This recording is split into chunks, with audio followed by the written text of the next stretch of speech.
하나님의 말씀 빌립보서 4장 6에서 7절 다 같이 한 목소리로 읽겠습니다. 시작. 아무것도 염려하지 말고 다만 모든 일에 기도와 간구로 너희 구할 것을 감사함으로 하나님께 아뢰라. 그리하면 모든 지각에 뛰어난 하나님의 평강이 그리스도 예수 안에서 너희 마음과 생각을 지키시리라. 아멘.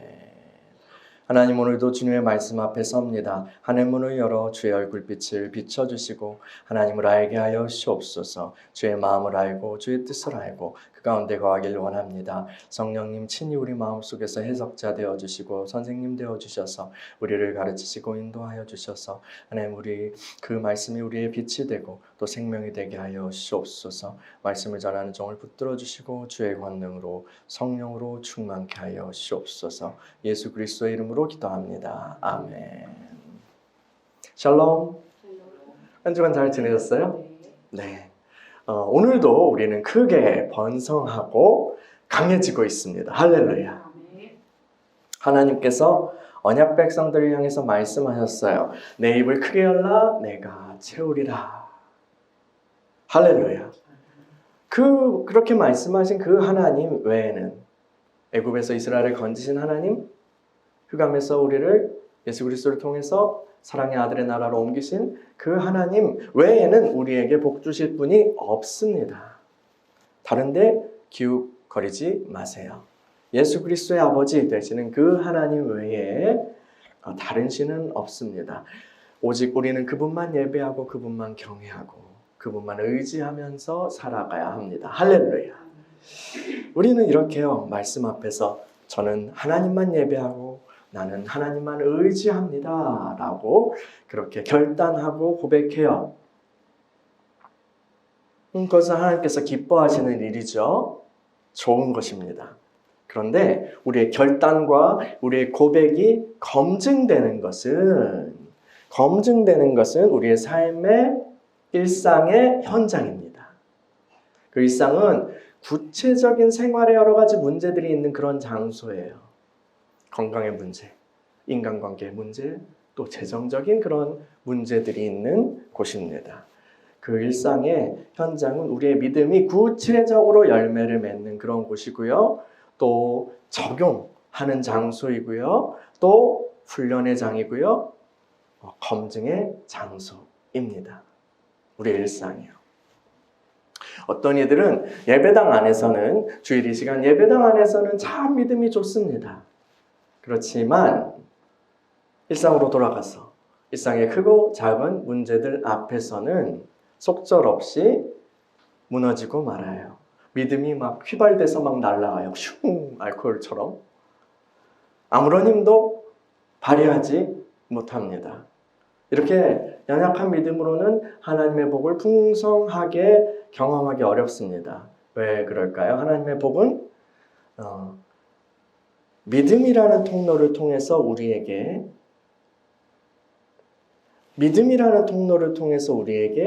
오고, 믿음이라는 통로를 통해서 우리에게 공급되고, 믿음이라는 통로를 통해서 우리의 삶의 실상이 되기 때문입니다. 우리가 믿음으로 구원을 받았어요. 그렇죠? 우리가 믿음으로 구원을 받았으면 어떻게 해요? 계속해서 믿음으로 살아가야 합니다. 그 구원을 누리며 살아가야 합니다. 또한 그 구원을 이루어가며 살아가야 합니다. 그리스도인은 그래서 믿음으로 살아가는 존재예요. 보다 정확하게 말하면 하나님을 믿는 그 믿음으로 살아가는 존재입니다. 은혜를 베푸시는 하나님을 믿음으로 우리가 살아갑니다. 이것이 바로 믿는 이의 삶의 방식입니다. 시작은 은혜로 했어요. 시작은 믿음과 은혜로 했어요. 그런데 그 과정은 육체로 하고 그런 게 아니죠. 그러면 안 되잖아요. 은혜로 했으면 끝까지 은혜로 가요. 은혜로 시작하고 은혜로 나아가고 은혜로 마쳐요. 그것이 그리스도인의 삶입니다. 태초에요, 에덴 동산에서 아담과 하와는 은혜로 살았어요. 그들이 이 은혜로 살아간다는 게, 혹은 믿음으로 살아간다는 게 노동하지 않고 그냥 막 탱자탱자 놀거나 아니면 혹은 이제 기도만 하면서 살아간다는 것이 아닙니다. 이 아담과 하와도요, 노동을 했어요. 노동을 했습니다. 땅을 경작하고요, 짐승을 돌보았어요. 그런데 그 노동은 이 생존을 위한 악착 같은 그런 투쟁과는 달랐습니다. 주님이 주신 은혜로 땅은 풍성한 열매를 제공했어요. 풍성한 식재료를 그렇게 제공했어요. 근데요, 그들이 이제 죄를 범한 후에는 어떻게 됐어요? 땅도 사람과 함께 저주를 받았어요. 그 이후로 사람의 노동은 생존을 위한 처절한 그런 전쟁, 투쟁으로 바뀌게 됩니다. 아담과 하와가 하나님의 영광의 빛을 비출 때, 하나님의 형상으로서 하나님의 영광의 빛을 이 땅에 비출 때에는 땅의 모든 피조물들이 그 아담과 하와에게 즐겁게 순복하고 또 잘 지냈어요. 다스림을 받았어요. 행복하게요.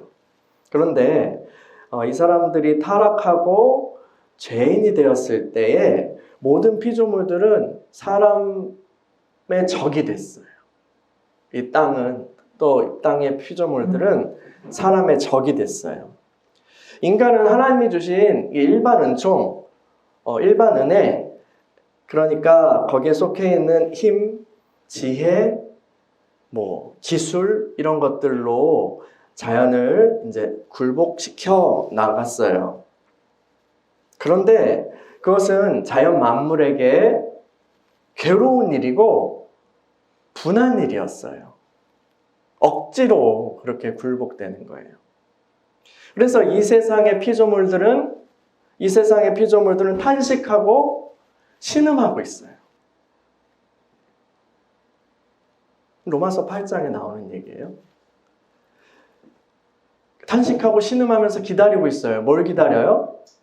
이전에 아름다운 그 하나님의 형상이었던 그 사람들이, 그 하나님의 자녀들이, 그 하나님의 아들들이 나타나는 것을 고대하면서 언제쯤일까?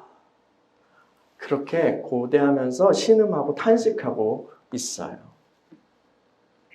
그 하나님의 영광의 형상이 근데 이 땅에 오셨어요. 다시 그 모습을 드러내셨어요. 충만하게요. 그럴 때 이 땅의 자연 만물은 그것을 목격한 자연 만물들은 눈물을 흘리면서 기뻐했을 거예요. 드디어 오셨구나. 이 유대인들만 메시아, 그리스도를 기다린 것이 아닙니다.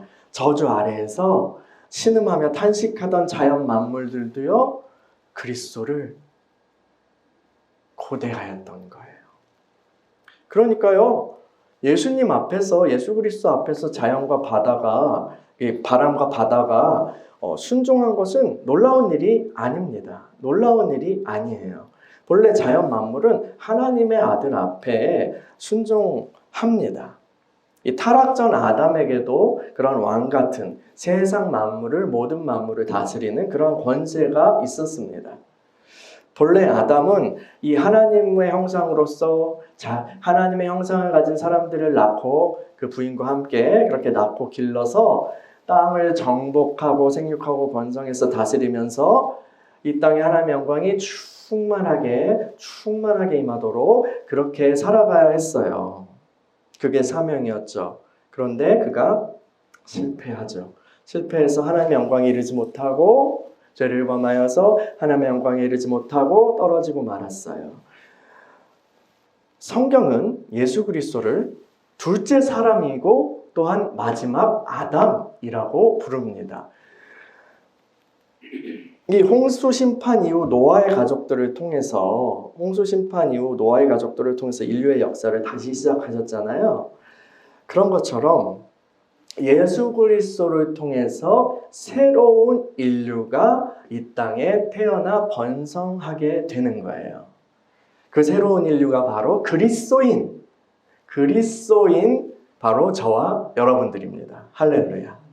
우리는 그래서 그리스도 안에서 새롭게 창조된 사람들이에요. 완전히 새로운 종이에요. 우리는 새로운 세상에 새로운 창조에 속한 사람이에요. 새로운 질서, 새로운 방식, 그것에 속하여서 그 세상에서 속하여서 거기서부터 와서 그렇게 살아가는 존재예요. 그 새로운 세상, 그 나라는 하나님의 뜻이 온전히 이루어진 나라예요. 하나님의 뜻이 온전히 이루어진 나라예요. 우리는 그 나라, 천국의 백성들이에요. 이것이 바로요, 우리 자신에 대한 실상이고요, 또 참된 우리 존재입니다. 그런데요, 우리는 여전히 이 땅에서 아담이 물려준 그런 육체를 입고 살아가잖아요. 그렇죠? 새하늘과 새 땅은 아직 완전히 도래하지 않았어요.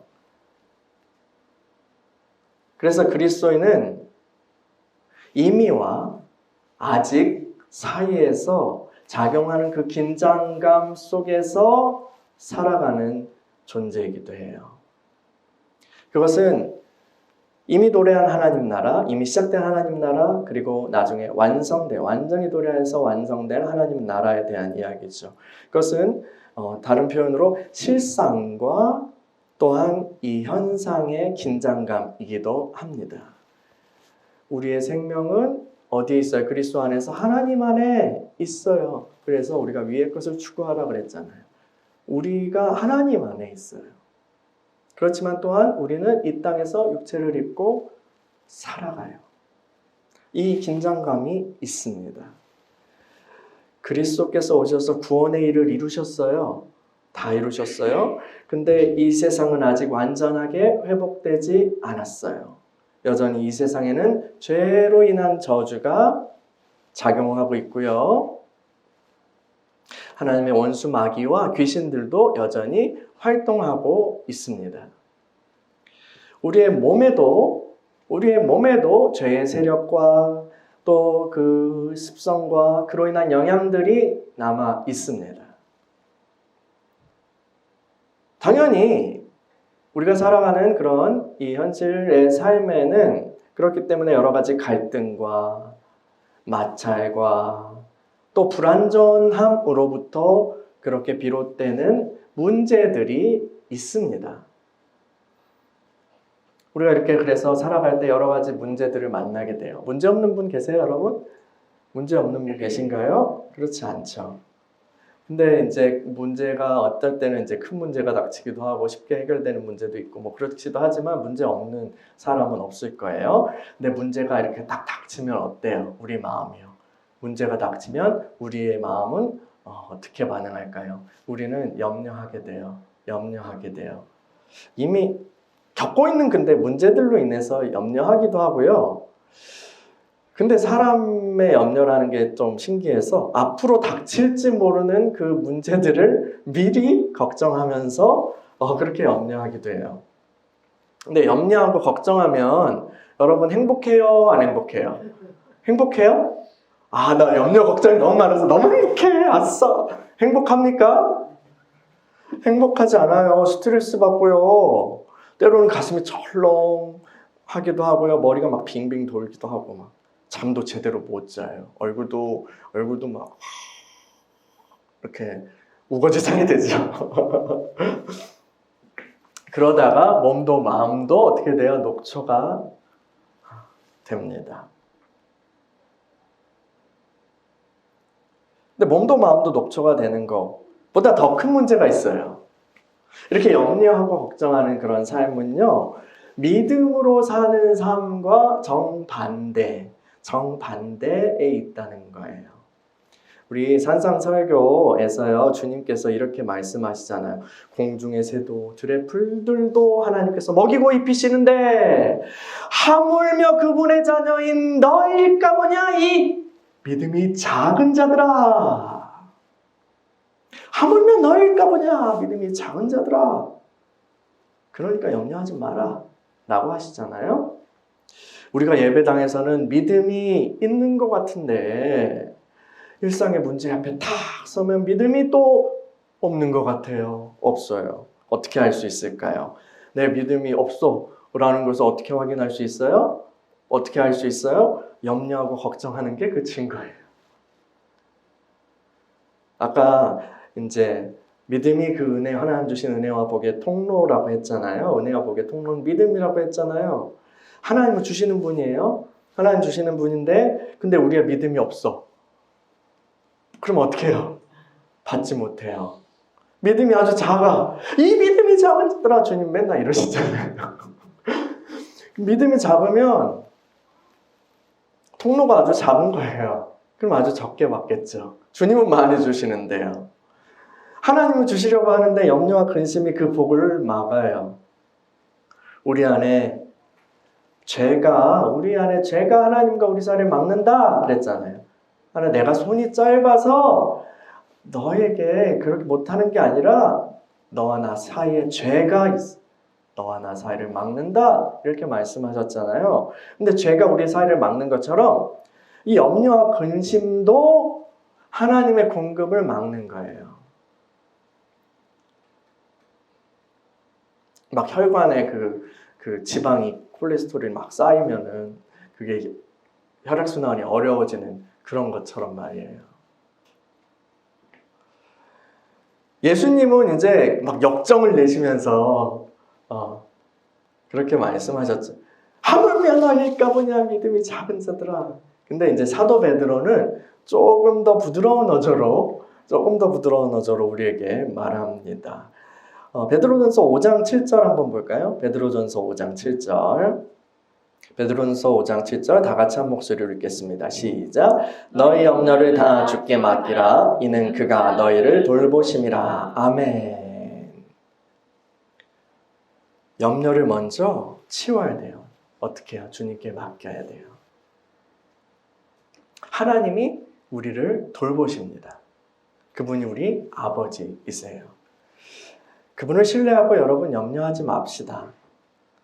염려를 주님께 맡깁시다. 근데요, 염려를 주님께 맡기는 건 어떻게 하는 걸까요? 어떻게 하는 걸까요? 염려 받으세요! 막 써서 이렇게 막 하늘로 편지 붙이나? 태우나? 뭐 그렇게 할 수도 있겠죠. 근데 오늘 본문에서 우리가 읽은 본문 빌립보서 말씀에서 사도 바울은 더욱 구체적인 어떤 가르침을 줍니다. 오늘 본문으로 다시 볼까요? 빌립보서 4장 6에서 7절. 시작. 아무것도 염려하지 말고 다만 모든 일에 기도와 간구로 너희 구할 것을 감사함으로 하나님께 아뢰라. 그리하면 모든 지각에 뛰어난 하나님의 평강이 그리스도 예수 안에서 너희 마음과 생각을 지키시리라. 아멘. 여러분, 여러 가지 문제가 닥칠 때 우리의 육신의 연약함 그리고 옛 습성은 어떻게 반응해요? 염려로 반응해요.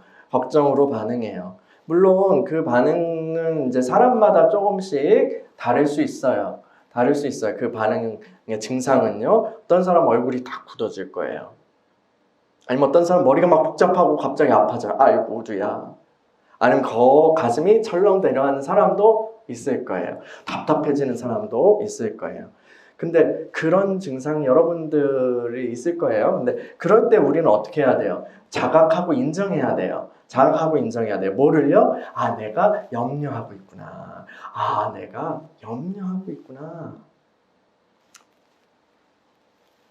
그리고 그 후에가 또 중요해요. 염려하고 있어. 그런데 어떤 사람들은 이 염려하는 감정에 빠져서 하루 종일 우울감에 빠져서 그렇게 보내요.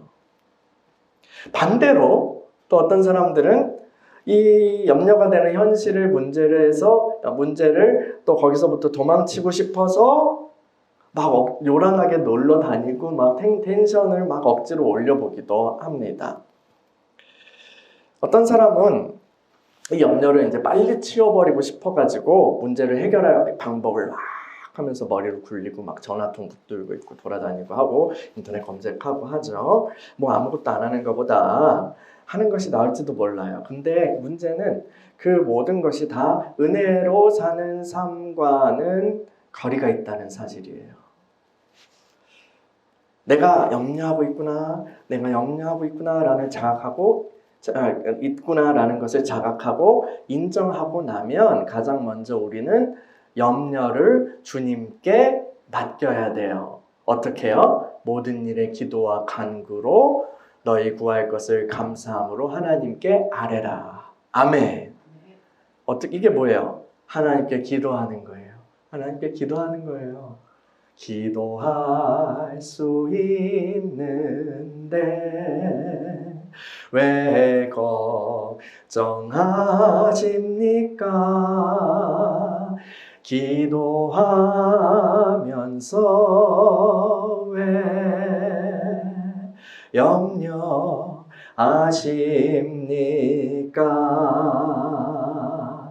주님 앞에 무릎 꿇고 간구해 보세요.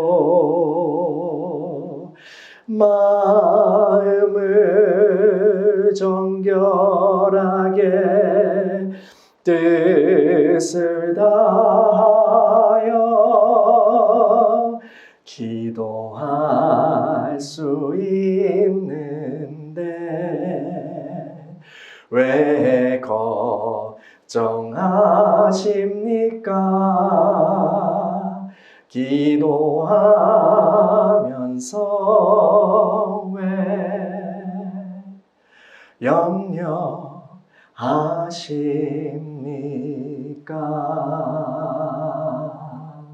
여러분, 염려하는 마음이 들 때 그때가 바로 기도할 시간입니다. 할렐루야. 그런데 여러분, 사도가 어떻게 기도하라고 해요? 어떻게 기도하라고 해요? 염려함으로 기도하라고 그래요? 불안해하면서 기도하라고 그래요? 뭐라고 써 있어요? 네, 감사함으로 기도해야 한다고 말합니다. 기도하고 앉았는데요. 기도하려고 앉았는데 계속해서 염려만 말하면 안 돼요. 그럼 어떡해요? 그럼 어떡해요? 큰일 났어요. 나 망했어요. 이러면 안 된다는 거예요. 우리는요, 우리가 기도할 때에 하나님 앞에서 말하고 있다는 것을 늘 염두에 둬야 돼요. 그 하나님 어떤 분이에요? 창조주이시죠. 구원자이시죠. 온 세상을 다스리시는 하나님이세요. 그리고 그분이 우리 아버지세요. 우리 아빠예요. 여러분, 이 사실만으로요, 우리는 하나님께 기도할 때요, 감사의 태도를 가져야 해요.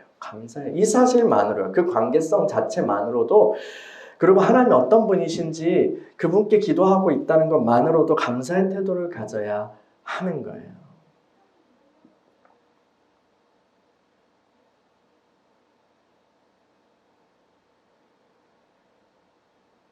우리는 우리를 돌보시는 하나님 앞에서 기도해야 돼요.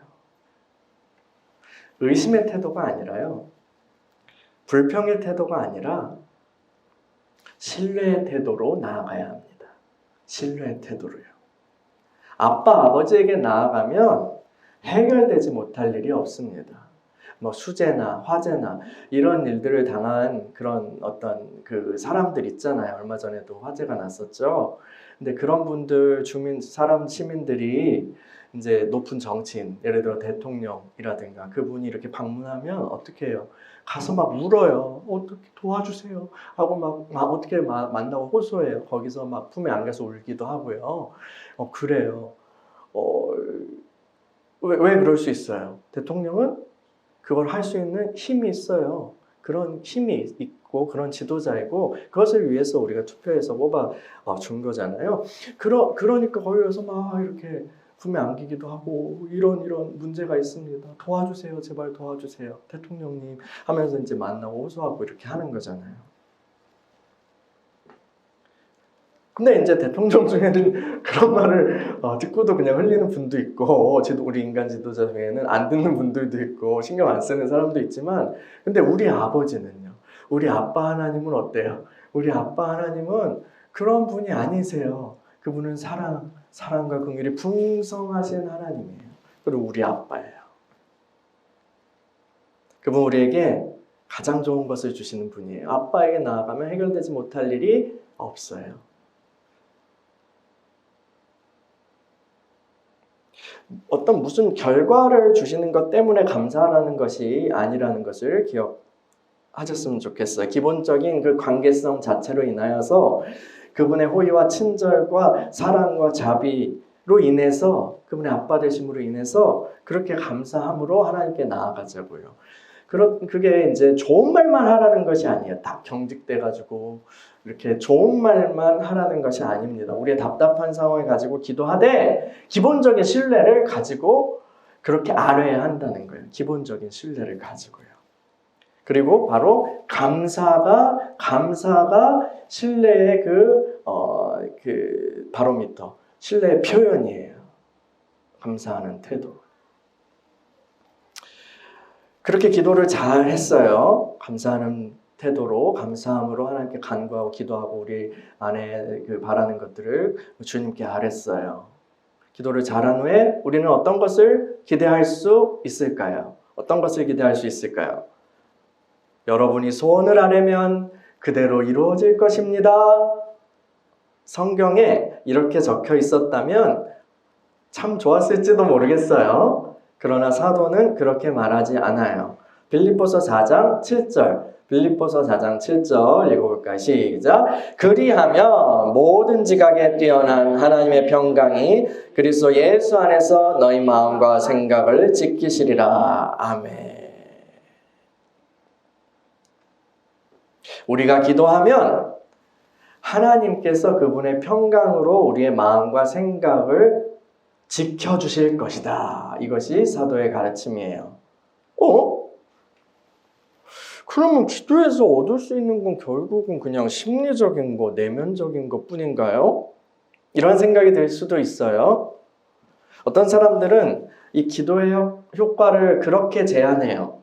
결국 내 마음과 생각을 정리하고 갈무리하고 평안하게 해주는 것 뿐이야.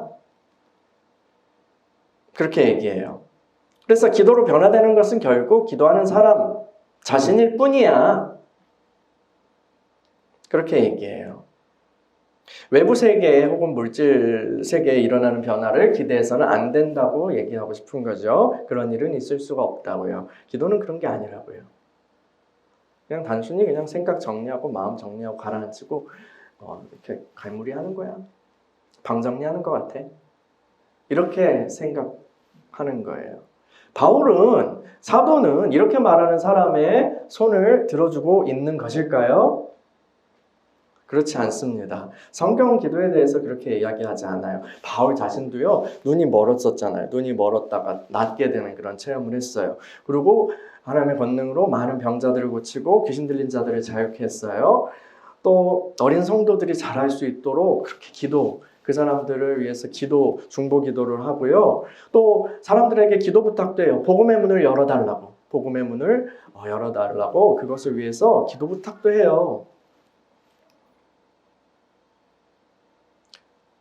성경이 가르치는 기도는요, 그 기도하는 사람의 내면 세계에만 일어나는 그런 자연적인 그런 활동으로 제한되지 않습니다. 기도는 하늘의 하나님을 향한 요청이에요. 하늘의 하나님을 향한 요청이에요. 그 하나님은 살아계시고 온 세상을 다스리시고 성도들의 기도를 들으시고 응답하시는 분이십니다.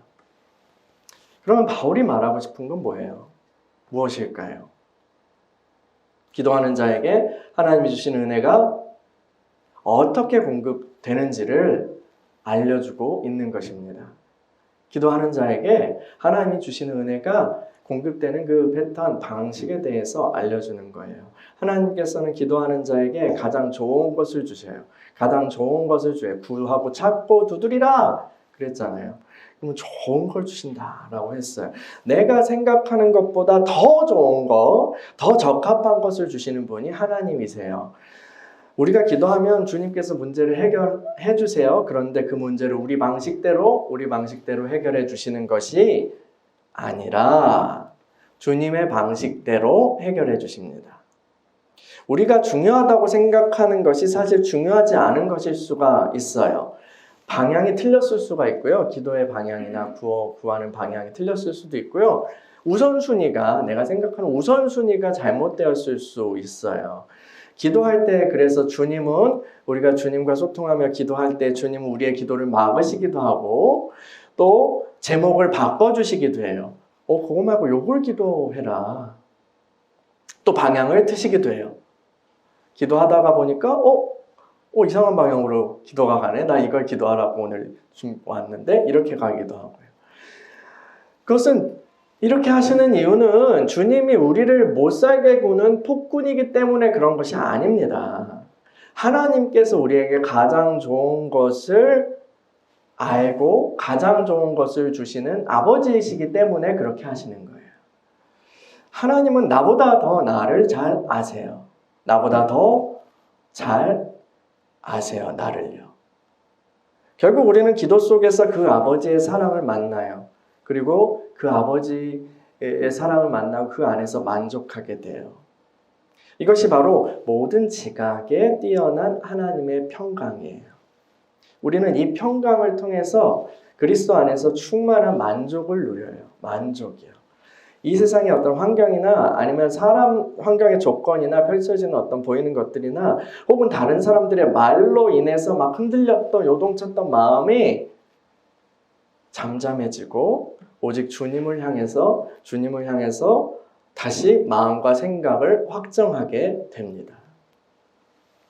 그리고 깨닫게 돼요. 내가 치열한 적대적인 그런 환경 가운데 있는 줄 알았는데 아니구나. 나는 그리스도 안에서 하나님께 둘러싸여 있구나. 할렐루야. 나의 환경은 문제들이 아니라 하나님이시구나. 아버지시구나. 라는 것을 알게 돼요. 실상을 보고 깨닫게 되는 거예요. 여러분, 제가 시편 기자 중에서 아삽 좋아한다고 그랬잖아요.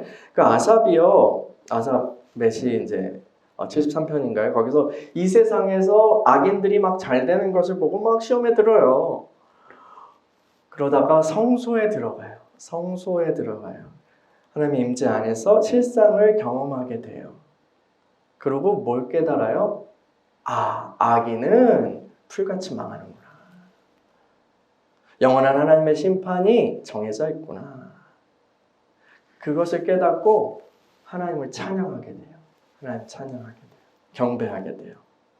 이처럼 우리가 하나님의 임재 안에서 하나님의 임재 앞으로 나아가서 그분의 임재 안에서 이제 기도할 때 우리는 그리스도 안에 있는 우리의 실상을 더 밝히 보게 돼요. 깨닫게 돼요. 하나님 아버지의 사랑으로 모든 것이 새롭게 된 그 평화의 세상을 만나게 돼요. 그 실상의 세계에는 죄가 없어요. 눈물도 없어요. 아픈 것도 없어요. 여러분, 이 명제가 맞나 생각해 보세요. 모든 병은 결국 치료됩니다. 이거 맞아요, 틀려요? 모든 병은 치료돼요. 맞아요. 근데 단지 이 세상에서냐, 저 세상에서냐의 문제예요. 그 세상에서는 다시는 질병과 아픈 것이 없어요. 그 세상의 치유를, 그 회복을 이 땅에서 미리 경험할 수 있어요. 그것도 은혜예요. 그렇지만 알 수 없지만 안 될 수도 있어요. 아플 수 있어요. 그러나 결국 질병은 없어져요. 그 새하늘과 새 땅 가운데에서. 할렐루야. 그럼 모든 눈물도 사라져요. 이 세상에서냐 저 세상에서냐의 문제예요. 하나님은 이미 우리에게 완전한 만족의 세상을 주셨어요. 평화, 평강의 세상이에요. 여러분, 여기에서 우리 빌립보서 요 말씀에서 평강이라고 된 단어에 이제 헬라어 신약 성경은 이제 헬라어로 되어 있잖아요. 그리스어요. 이제 그 헬라어 단어는 에이레네예요. 에이레네 많이 들어보셨죠? 여러 가지 이제 또 회사명이나 뭐 브랜드 뭐 여기서 많이 믿는 사람들이 쓰는 건데 그게 평화라는 뜻이에요. 에이레네. 근데 이제 그 단어가 그 구약 성경에서 히브리어와 상응하는 어떤 단어가 있는데 그것도 우리 익숙한 단어예요. 샬롬이에요. 샬롬. 그 단어 에이레네는 샬롬이라는 단어가 상응합니다. 그래서 히브리어 성경을 헬라어로 번역한 성경이 있어요. 그게 바로 70인역 성경인데 이제 거기에서는 구약 히브리어의 그 샬롬이라고 쓰인 단어를 번역할 때 대부분 에이레네를 사용해요. 에이레네라는 단어를 사용합니다. 근데 샬롬이라는 단어는 조금 더 풍성해요. 유대적 배경에서 이 샬롬이라는 단어는 되게 풍성한 의미를 가지고 있어요. 아까 제가 처음에 인사했잖아요. 샬롬 이렇게 인사했잖아요. 안녕이라는 그런 인사말이기도 해요. 그것은 또 평안이라는 뜻이죠. 그 외에도 분쟁이 없는 평화로운 상태, 갈등이 없고 분쟁이 없는 그런 평화로운 상태를 뜻하고 또 안전과 또 건강과 번영과 성공이라는 의미를 담고 있어요. 샬롬이. 그러니까 이 샬롬은 하나님의 복으로 참된 만족과 행복을 누리는 그런 상태를 가리키는 거예요. 기도하는 자에게 하나님이 베푸시는 그 평강은 이러한 샬롬입니다. 참된 만족과 행복이에요. 샬롬, 이 안에는 건강 문제도 들어있고요. 또 인간관계 문제도 들어있고요. 또 재정 문제도 들어있어요. 그거에 대한 해결이 들어있어요. 그것에 대한 해결이 다 들어있어요. 그리스도 안에서 우리에게 주신 천국이 바로 이러한 샬롬의 세상이에요. 그러면 목사님, 제가 기도한 이 문제 해결은 그냥 저 천국에서야 경험된다는 거예요? 해결된다는 거예요? 네, 궁극적인 완전한 근본적인 해결은 주님이 오시는 그날에 해결될 거예요. 그러나 여러분 실망하지 마십시오. 실망하지 마세요. 하나님께서는 그 나라를 미리 경험할 수 있도록 우리에게 성령님이라는 보증금을 주셨어요. 보증금으로 성령님을 주셨어요. 이 성령을 주심으로 우리는 그 나라를 사모할 뿐만 아니라 사모하게 됐고 더욱더 갈망하게 될 뿐 아니라 이 땅에서 이 세상에서 미리 그 나라를 경험하고 누리면서 살아갑니다. 복음서에서 주님이 귀신을 쫓아내는 사역을 많이 하시잖아요. 근데 그것을 바리새인들이 보고 되게 시기했어요. 못마땅하게 여겼어요. 그러니까 어떻게 비방해요? 분명히 귀신의 왕 바알세불을 그 힘으로 이 일을 하는 거야 라고 비방하잖아요. 그러니까 주님이 야, 사탄이 생각해봐. 사탄이 왜 자기 편을 쫓아내는 일을 하겠어? 라고 반박하시면서 하신 말씀이 있어요. 뭐라고 하셨죠? 마태복음 10장 28절인데 제가 읽어드릴게요. 그러나 내가 하나님의 성령을 힘입어 귀신을 쫓아내는 것이면 하나님의 나라가 이미 너희에게 임하였느니라. 그러나 내가 하나님의 성령을 힘입어 귀신을 쫓아내는 것이면 하나님의 나라가 이미 너희에게 임하였느니라. 할렐루야. 성령의 능력으로 귀신을 쫓아낼 때 그 나라가 그 시간과 장소에 임하는 거예요. 하나님의 나라, 천국은 성령의 지배 아래 있는 거예요. 성령의 지배 아래 있는 곳이에요. 그래서 하나님의 평강이 우리의 마음과 생각을 지키실 때, 다시 말해 염려와 근심이 아니라, 세상이 주는 염려와 근심이 아니라 성령께서 우리의 마음과 생각을 지키실 때 그곳에 천국이 임하는 거예요. 내 마음이 천국이 돼요. 샬롬의 세상이 돼요. 그래서 세상의 염려와 귀신들의 공격을 몰아내고 하나님이 다스리시는 처소가 됩니다. 내 안의 세계가요. 내 안의 세계가 천국이 되는 거예요. 근데 거기서 끝이 아니에요.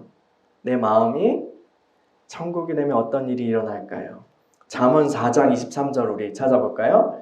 구약성경 잠언 4장 23절 다 같이 한 목소리로 읽겠습니다. 시작. 모든 지킬 만한 것 중에 더욱 내 마음을 지키라. 생명의 근원이 이에서 남이니라. 아멘. 아멘. 이것을 공동 번역에서 어떻게 번역하냐면 이렇게 해요. 무엇보다도 내 마음을 지키라. 그것이 바로 복된 삶의 셈이다. 마음은 상상의 공간이나 물질 세계와 분리된 어떤 닫힌 공간이 아닙니다. 마음은 생명의 근원이고요. 복된 삶의 셈입니다. 우리 마음의 천국, 샬롬의 세상이 임하면 거기서부터 살리는 일들이 일어나요. 살리는 일들이 일어납니다. 아담이 잃어버렸고 또 그리스도 안에서 회복되었던 다스리는 권세가 나타나요. 살리시는 영이시는 주님께서 우리 안에서부터 살리시는 일들을 계속해서 나타내세요. 악한 영들이 떠나가고요. 문제가 해결돼요. 환경이 돌파돼요. 그런데 이게 그 변화되는 것을 보면 내 계산에서 내가 보는 거로는 환경만 보고는 우리 생각에서는 도무지 가능하지 않았던 일들이 벌어져요. 어디서부터 온 변화야? 어디서부터 이게 풀린 거야? 사람들은 몰라요. 그리고 우리도 우리의 육신적인 판단과 계산만으로는 이게 이렇게 해결되다니 하고 이해가지 않는 변화일 수 있어요. 근데 우린 알아요. 기도한 우린 알아요. 그 변화가 그리스도 안에서 우리에게 베풀어 주신 하나님의 평강의 능력이라는 사실을 거기서부터 왔다는 사실을 말이에요. 할렐루야. 그 샬롬의 세계를 내가 누리고 있구나, 맛보고 있구나, 이것을 알게 돼요. 여러분, 이것이 우리가 하나님의 복을 받아서 번성하는 삶을 경험하는 삶의 패턴입니다. 이 패턴이요.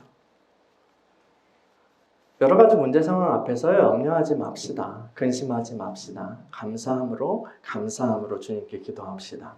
주님 앞에 나아가서요. 하나님을 만나고 샬롬의 다스림을 받으십시다. 할렐루야. 샬롬의 다스림을 받으세요. 샬롬의 다스림을 받으세요. 그 안에서부터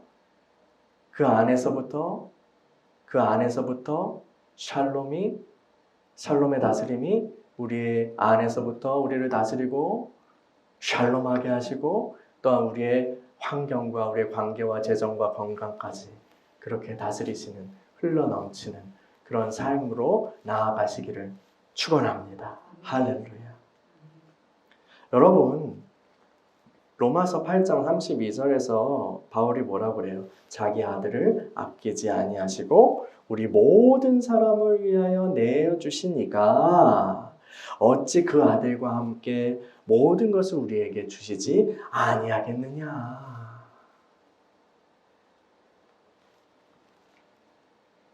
선하신 하나님, 좋으신 하나님, 그분이 바로 우리 아버지이십니다. 우리 아빠예요.